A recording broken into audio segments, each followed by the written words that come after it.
Hi everyone, and welcome to Behind the Numbers. My name is Dave Bookbinder. I'm a managing director at B. Riley Financial, and I'm also the author of the new ROI, Return on Individuals.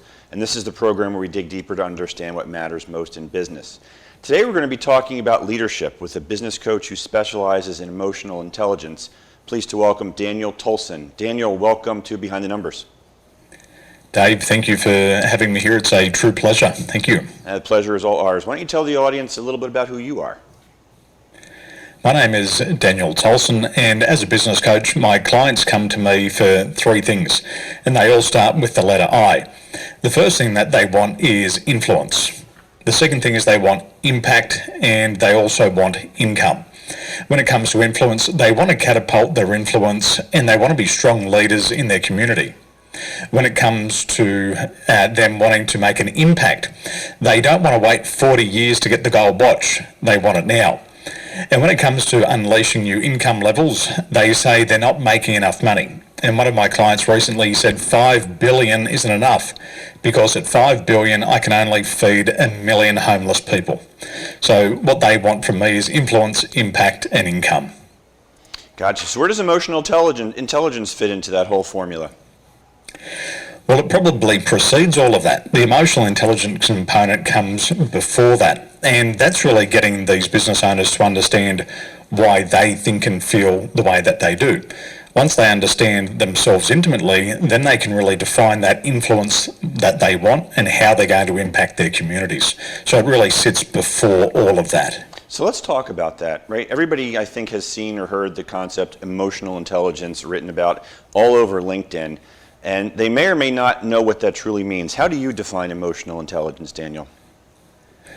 The business that I grew up in was a pawnbroking business and a second-hand dealership. And emotional intelligence back then was just called being street smart. And how we can define it in very practical terms is it's using our emotions to accelerate our human performance. And it's really simple to understand. You can break it down into 5 key components. The first component is self-awareness, and this is understanding why you think and feel the way that you do. And leaders today have to know their strengths and their limitations. Secondly, it's self-regulation. This is the ability to manage your mental and emotional blockages. Now, for a lot of people, they don't understand the impact of emotions. One negative emotion can impact your performance for up to 4 hours. And then it takes 5 positive emotions just to cancel one negative emotion out. So leaders have to stay very level-headed and emotionally clear. The third pillar of emotional intelligence is motivation. And this is that resiliency factor. It's getting knocked down and getting back up again. The fourth pillar is social awareness, and this is looking at other people, understanding why your internal customers and your external customers, why they think and feel the way that they do. Now, if we can't understand other people, it's impossible to make a sale. And then finally, we have social regulation, and that's the ability to communicate our ideas. And it's been said before in business that 99% of mistakes come from miscommunication. So we have to be able to communicate our ideas with clarity. Yeah, so let's dissect it. I was trying to scribble down here as quickly as I could some of the things you were rattling off here, but let's start at the top with self-awareness. So when I think about that, is that where confidence and doubts and fears live? Absolutely. A byproduct of self-awareness is confidence. And if you don't know your strengths and if you don't know your weaknesses, then you will have less active emotional intelligence in this area. And that really impacts your confidence levels. When you see somebody who's ultimately confident, they know who they are. They know what they stand for. They can easily say no. And with that comes their confidence. They're also very aware of the emotional state that they're in at any time. And so they can actually go from confidence to certainty, which is that next level up. And that's what makes them superior leaders also. Yeah, so I tell my kids and others who will listen to me that confidence is the memory of success. But yet, in business and everyday life, doubts creep in, fears, whether it's the fear of making a wrong decision or other fears that are deemed to be irrational. How do you help your clients overcome those doubts and fears to build that confidence? That's the second pillar of emotional intelligence. And it's that ability to regulate the emotions.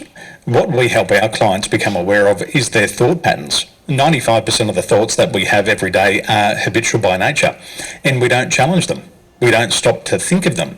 We can only hold one thought in consciousness at a time, but there's also this stream of consciousness that flows behind it. So what we tend to do is we help them understand their unique strengths. Everybody has to face problems. Everybody has to deal with people.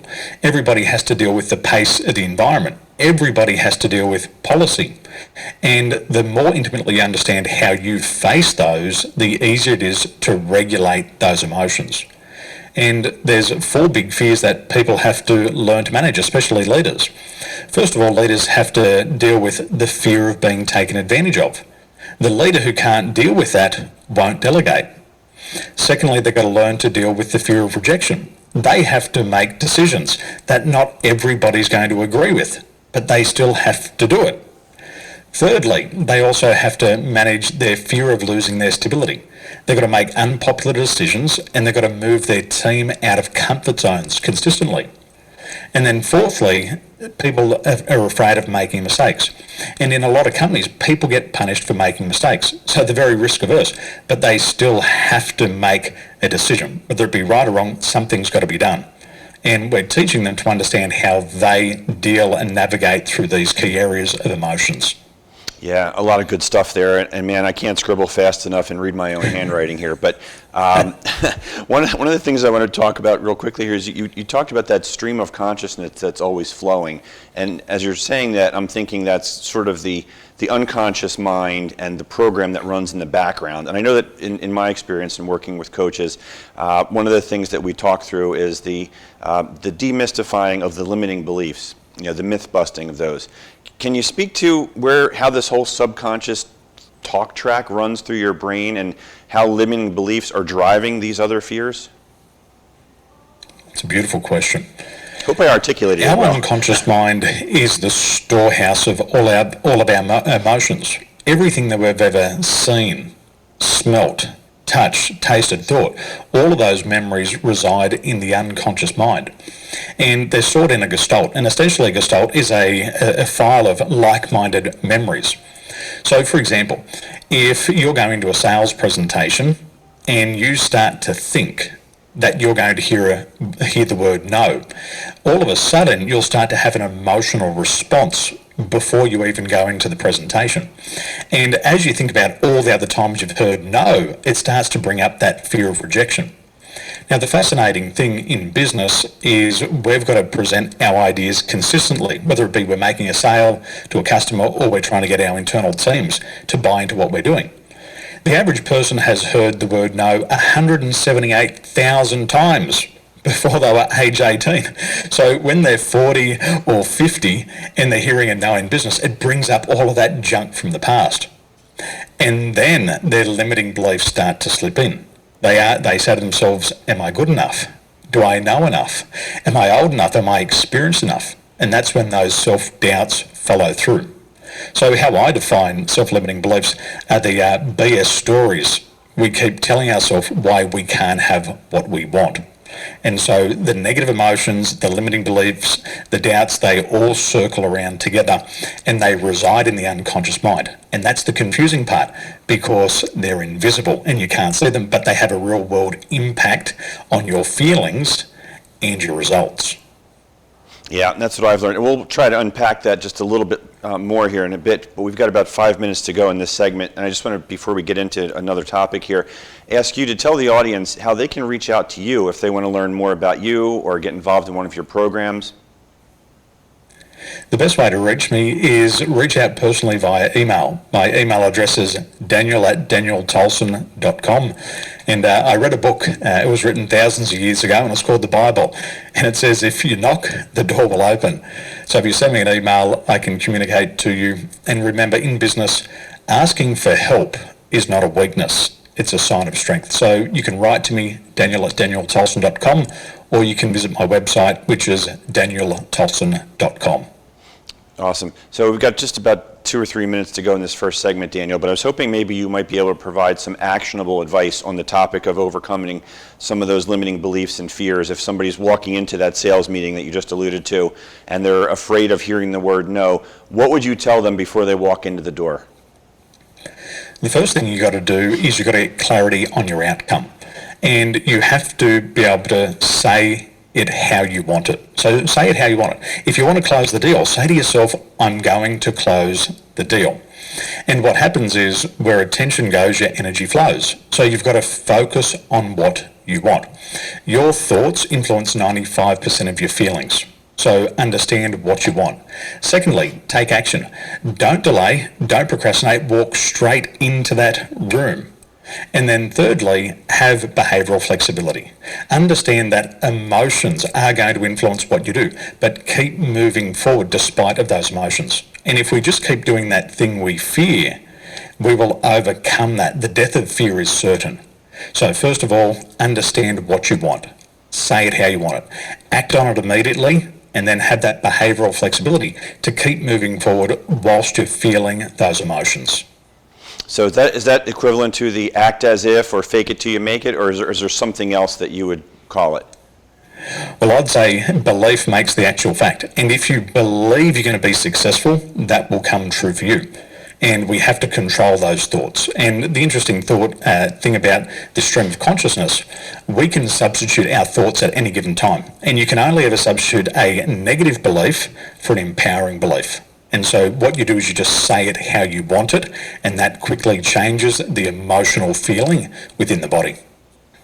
Nice. I think that's a good time for us to take a break here. So we're going to roll a couple commercials. Daniel, you sit tight.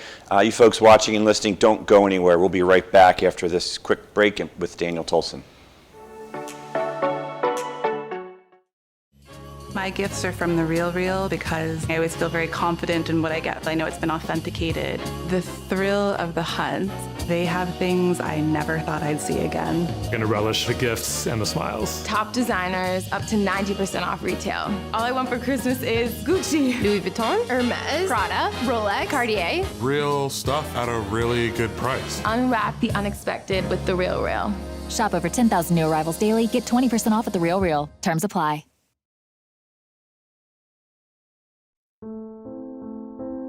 More than 200,000 people in the U.S. who have died from COVID-19. Hundreds more die every day, still an alarming rate of loss. Masks matter. These masks, they matter. It matters, it saves lives, it prevents the spread of the disease.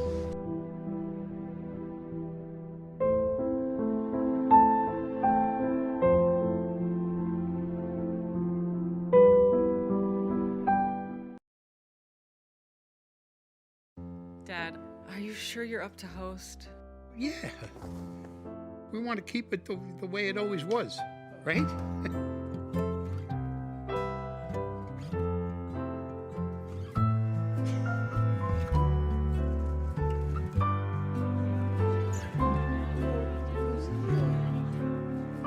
That's your grandma. She was the best at the holidays.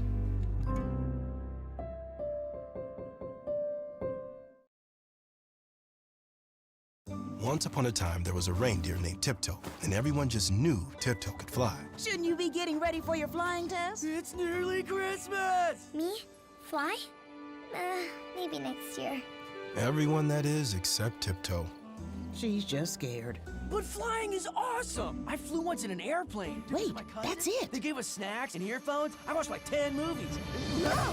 So Tiptoe's friends visited the North Pole's greatest makers, who came up with their greatest invention yet. Ta-da! Wow. What is it exactly? It's a barometrically elevating levitation instigation engine with vehicular enhancement. It's a flying machine! It works! Tell Santa I'll do the test!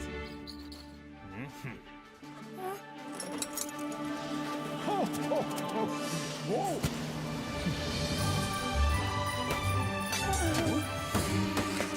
Oh no! It's a barometrically elevating levitation instigation engine with vehicular enhancement. I just have to believe. From that day on, Tiptoe was never scared to fly again. Because she realized the courage she needed was in herself all along. So, you ready to fly to Grandma's? Okay.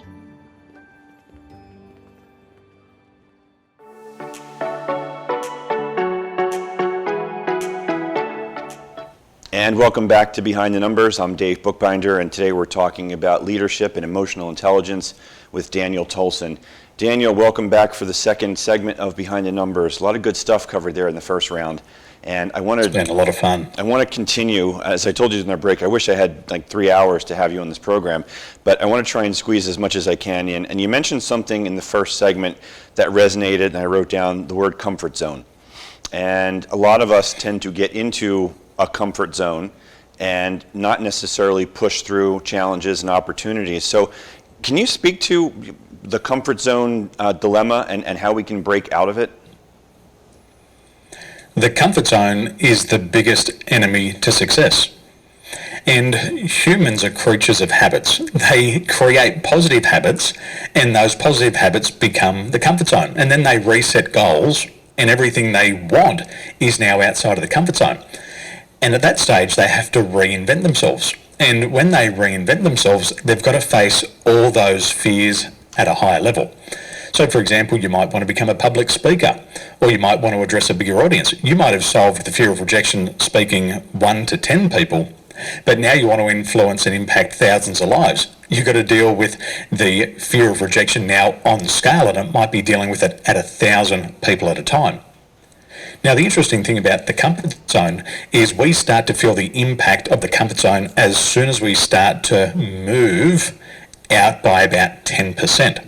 So you really start to feel it as you move 10% out of where you're at the moment. That could be if you're earning $100,000 a year and you're trying to get a pay rise, you'll start to feel that comfort zone kick in at $110,000. Now, the best way to understand it is we have homeostasis. So let's say that our average body temperature is 36 degrees. Now, if our body temperature goes up by 10%, and it gets hot, we go into a hyperprexic state, and the body starts to cook. And what do? We naturally want to cool the body back down with lukewarm water to bring it back into the comfort zone. Now, if our temperature drops by 10%, we go into a hypothermic state, and we can freeze. So what we do is we warm the body back up to the comfort zone. And so with the body, you go up or down 10%, and you really feel the impact, and it feels like you're dying. When people move out of the comfort zone, they feel it's a death, and so they want to come back to what's known and comfortable. So what people tend to do is when they move outside and upwards out of the comfort zone, they start to do an upward spiral. For example, they start to earn more money. They don't have coping mechanisms to handle this money. So what they eventually do is they go into self-sabotaging behaviour. They overspend, they start to buy things they've never had before. But it's all part of these limiting beliefs. It's all part of self-sabotage, and they bring themselves back down to the comfort zone. Now, a company who's been impacted by the pandemic and their income drops, something else happens to them. They go into scrambling behaviours to try to get their income back up to where it was. Not to beyond, but to where it was. And what we start to see is they start to do bigger discounts. They start to give more things away just in hope they'll get their income back up to that level. So every time we set a new goal, we've got to deal with all those little demons once again. And that's how the comfort zone tends to work with a lot of people. But you don't really notice it until you start to move 10% outside of where you're comfortable. Yeah, one of the things that I've seen throughout my career and working with other professional service providers is the comfort zone of being technically proficient, but then being forced to move out of that comfort zone into more of a market-facing role and developing business. So are there particular patterns of behavior that you've noticed in those professional services, whether it's accountants, lawyers, even entrepreneurs? I see two types of things. We see a healthy personality and an unhealthy personality. The healthy personality we see as the confronter. They see the challenge and they say, you know what, I'm up for this, I want to go for it. And they move towards the biggest challenge. Where we have the unhealthy personalities, they're the evaders. And what happens is they go straight into denial, they put their head in the sand, and they think if they just keep their head buried down there long enough, everything will return to normal. And this has been really obvious. And all these people who have confronted the pandemic head on have grown. I was looking at some numbers the other day, and in Bangladesh, they've got another 8,000 new millionaires in Bangladesh during this time of the pandemic. And those people confronted the pandemic head on, where the evaders still have their head in the sand. They think it's just a seasonal flu and it's going to disappear. So let's talk a little bit about what I think you called self-regulation. And when I think about that, I'm thinking along the lines of maybe self-sabotage. Is that something that would fit into that bucket? Because Absolutely. So these limiting beliefs force us to behave in certain ways where we may be our own worst enemies. Can you speak to how we overcome those kinds of activities so that we don't shoot ourselves in the foot, so to speak? The first part of it is the self-awareness. You've got to become aware of the limiting beliefs. And it's not what we know that hurts us, it's what we don't know. So we've got to be able to seek feedback. And as leaders, we really have to be open to feedback from our superiors and our subordinates. We've got to have a look at the results we're getting and the results we're not getting. And we've got to stop and ask ourselves the question, why don't I have what I want? About 20% of the things that impact us are external, but fully 80% of what really holds us back is internal. And we can start to pay attention to the language that we use. And you'll start to hear these words, I don't think I can do this. I can't do that. I'm not smart enough. I don't have enough time. I don't have enough resources. And once you understand the limiting belief that you have, then you can start to regulate it. So we say, if you can't name it, you can't tame it. Once it comes to self-regulation, the fastest way to improve and change a limiting belief to an empowering belief is to use the law of substitution. So if you say to yourself, I can't do this, you've got to flip it around and say, I can do this. If you say, I'm not smart enough, you've got to say, I am smart enough. And it's just changing that inner dialogue, that self-talk on the inside. We've got to change that inner dialogue, and that immediately changes the feelings. Once you change the feelings, you'll change your behaviours. So thoughts, feelings, actions. Change your thinking, change your life. Nice and simple. Yeah. Daniel, how can folks reach you if they want to learn more about you, how they can work with you, enroll in one of your programs, etc.? I've got a great Facebook page. I call it Accelerate and Multiply, and it's on Facebook. So if you go to Facebook, type in Accelerate and Multiply, and I'm sharing daily strategies. Today in the Facebook group was Wednesday Wisdom, and I was sharing confidence tips for salespeople. So come and join me on Facebook, Accelerate and Multiply. Great. We only have a few minutes to go here, but I want to poke on something that you said here, maybe try and dig just a little bit deeper. When you talk about changing the thinking to change the feeling and change the results, and a lot of folks may be listening and thinking, yeah, sure, easy to say, I am this good, I am this smart, I will be successful, but those subconscious thoughts of the limiting beliefs are telling you, yeah, that's all nonsense, who are you kidding? How do we, without you giving away your secret sauce, obviously, but how do we get beyond the simple, okay, I'm just going to think a happy thought here today, and that's going to change my life? Well, the fastest way is to substitute the thoughts. It's not the most effective, but it's the fastest way. All of our limiting beliefs have their root causes in the age of 0 to 7, and this is an imprint period.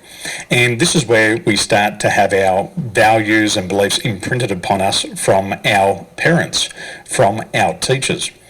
And what can happen, and this is a great example, I was working with an engineer, and her father lost his job, and he got a job in sales, and he got rejected. And he come home and he said, you can't make money in sales, you can only make money if you're educated.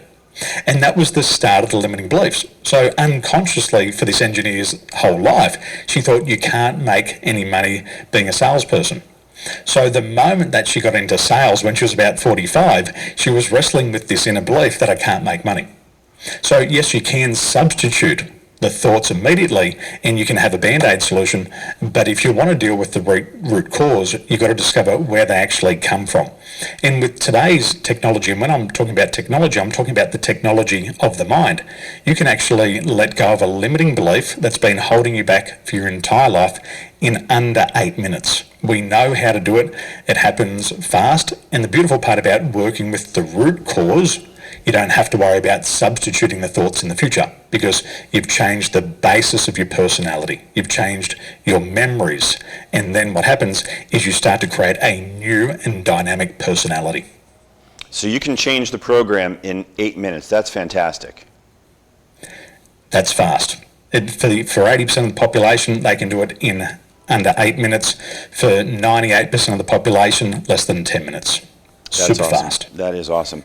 Well, for anybody who's watching or listening and wants to change their program, definitely reach out to Daniel. Daniel, thanks so much for joining us today on Behind the Numbers. It was really fascinating having you on. Love to have you back if you're interested because there's a lot of things we didn't get to cover today. Let's do it. Let's talk about some of these case studies of these billion-dollar businesses and how low emotional intelligence is actually helping them make a lot of money. Wow. That's a great teaser, and unfortunately we're going to have to drop it right there. Daniel, thanks again for joining us today. You stay well. So for you folks who are watching and listening, thank you so much for tuning into Behind the Numbers. Please do hit the subscribe button, and this way you'll be able to stay in contact with us. If you're so inclined, leave a review. It helps to build the audience and allows us to get other great guests like Daniel. Again, my name is Dave Bookbinder, and I'm the one my clients turn to when they want to know what their most important assets are worth. Feel free to reach out to me. I'm on LinkedIn, Facebook, and Twitter. And until we see you next time on Behind the Numbers, take care, everyone. Stay well.